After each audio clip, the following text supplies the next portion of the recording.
আপনাদের শুভ উপস্থিতিতে আমরা ধন্য। দুর্গাপূজা উদযাপন কমিটির পক্ষ থেকে জানাই শিউলি সুরভিত শারদীয় শুভেচ্ছা ও অভিনন্দন। আমাদের এবারের পরিবেশনা অশুভ শক্তির বিনাশ।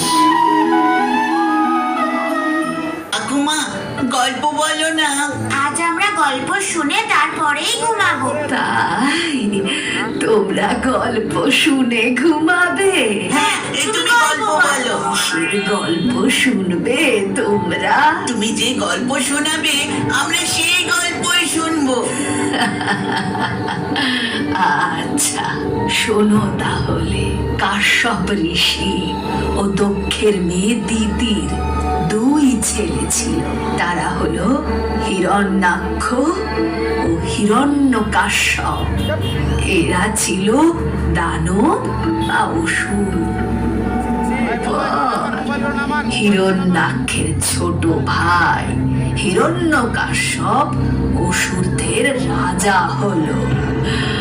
আর রাজা হয়ে নিজের দাদা হিরণ্যাক্ষের মৃত্যুর প্রতিশোধ নেওয়ার জন্য প্রস্তুতি নিতে লাগলো। ওম ব্রহ্মদেবায় নমঃ। ওম ব্রহ্মদেবায় নমঃ। বৎস হিরণ্যকাশ্যপ, আমি তোমার তপস্যায় সন্তুষ্ট হয়েছি। প্রণাম ব্রহ্মদেব। বর চাও হিরণ্যকাশ্যপ, আমি তোমার তপস্যায় সন্তুষ্ট হয়েছি। আমি আমার ভ্রাতা হিরণ্যাক্ষের মৃত্যুর প্রতিশোধ নিতে চাই, আর তার জন্য আমার অমরত্বের প্রয়োজন। আপনি আমাকে অমরত্বের বর দিন। বৎস, অমরত্বের বর আমি তোমাকে দিতে পারবো না। তুমি অন্য বর চাও। তাহলে আমাকে এমন বর দিন যাতে আমার মৃত্যু কোনো মানুষ, দেবতা বা পশুর হাতে হবে না। আমার মৃত্যু না দিনে না রাতে হবে। আমার মৃত্যু না হবে ঘরের ভেতরে আর না হবে ঘরের বাইরে, না পৃথিবীতে না স্বর্গে আর না পাতালে। আবার কোনো অস্ত্র শস্ত্রের দ্বারাও আমার মৃত্যু হবে না। তথাস্তু। আমার মৃত্যু না দিনে হবে না রাতে হবে। আমি আজ থেকে অমর। আমার মৃত্যু নেই, আমি অমর।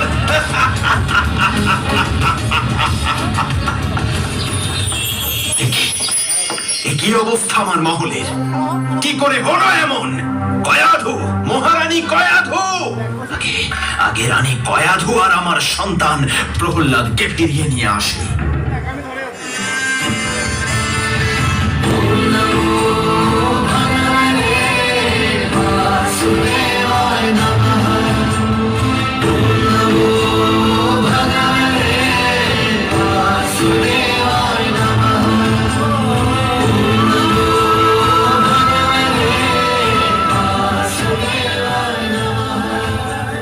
করছো তুমি? কেন তুমি বিষ্ণুর পুজো করছো?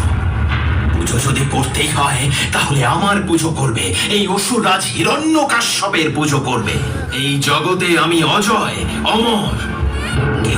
কেউ আমাকে হত্যা করতে পারবে না। কেউ না, কেউ না, কেউ না। দেখে আন তোর বিষ্ণুকে। কোথায় থাকেন তিনি? ভগবান শ্রী বিষ্ণু সব জায়গাতেই থাকেন। তুমি যদি তাকে ভক্তি ভরে ডাকো তাহলে তিনি অবশ্যই আসবেন। ভগবান বিষ্ণু আমার মধ্যে, তোমার মধ্যে, এমনকি জগতের প্রতিটি অংশে আছেন। তিনি কি এই স্তম্ভের মধ্যেও আছেন? হ্যাঁ, এই স্তম্ভের মধ্যেও তুমি আছেন। স্তম্ভের মধ্যে যদি বিষ্ণু থাকে তাহলে স্তম্ভ আমি ভেঙে ফেলবো, হত্যা করবো আমি বিষ্ণুকে।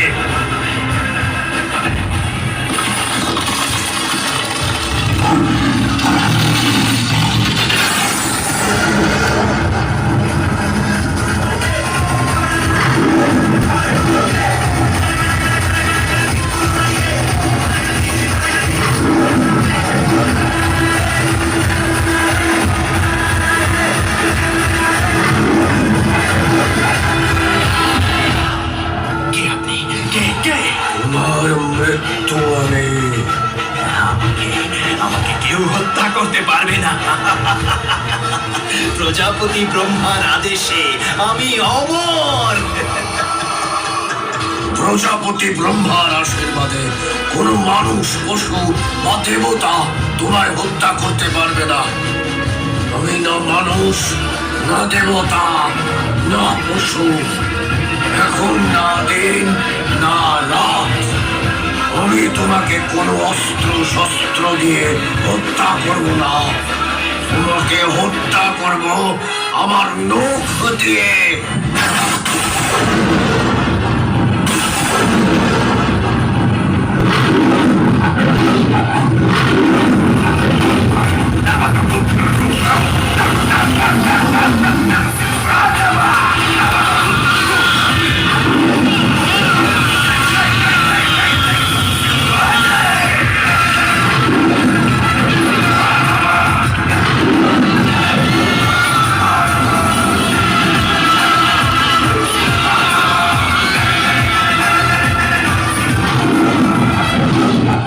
এইভাবে মৃত্যু হলো হিরণ্যকাশ্যপের, ঘটলো অশুভ শক্তির বিনাশ। ও দিদা, আমাদের স্কুলের সময় হয়ে গেছে।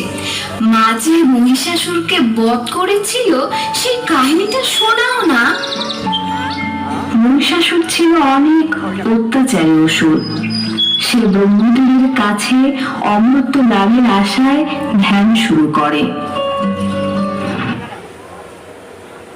ओम ब्रह्मदेवाय नमो नमः।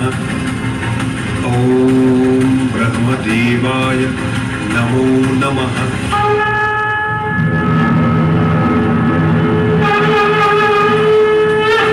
প্রণাম ব্রহ্মদেব। আমি তোমার কঠোর তপস্যায় তুষ্ট হয়েছি। বলো, তুমি কি বর চাও? হে জগতের সৃষ্টিকর্তা ব্রহ্মদেব, যদি আমার তপস্যায় সন্তুষ্ট হয়ে থাকে তবে আমায় অমরত্ব প্রদান করুন। বৎস, এই মর্তলোকে আমার সকল সৃষ্টির লয় অনিবার্য, অতএব জন্মের সাথে মৃত্যু অবধারিত।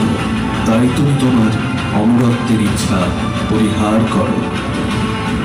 অসম্ভব, অমরত্ব ছাড়া আমার আর অন্য কিছু চাইবার নেই। ঠিক আছে, আমি তোমার এই বরদান করছি।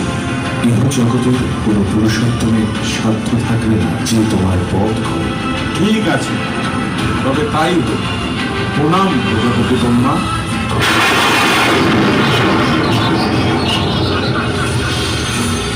আমি অমর।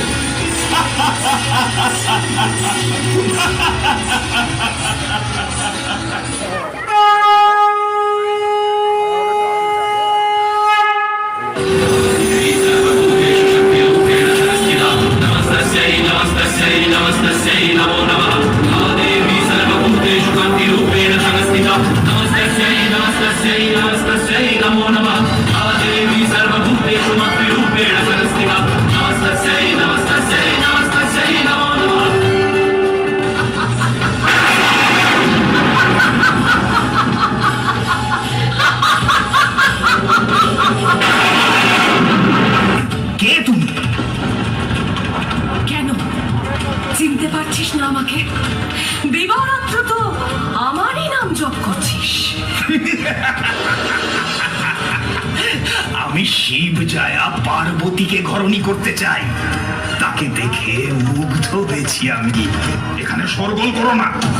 শিব জায়া পার্বতীকে কামনা করিস তুই? কামনা বশে তপস্যা করে জগতের ভারসাম্য নষ্ট করিস অসুর। আজ আমি তোকে বধ করব। দেবী, তুমি আমার নাগাল পাবে না।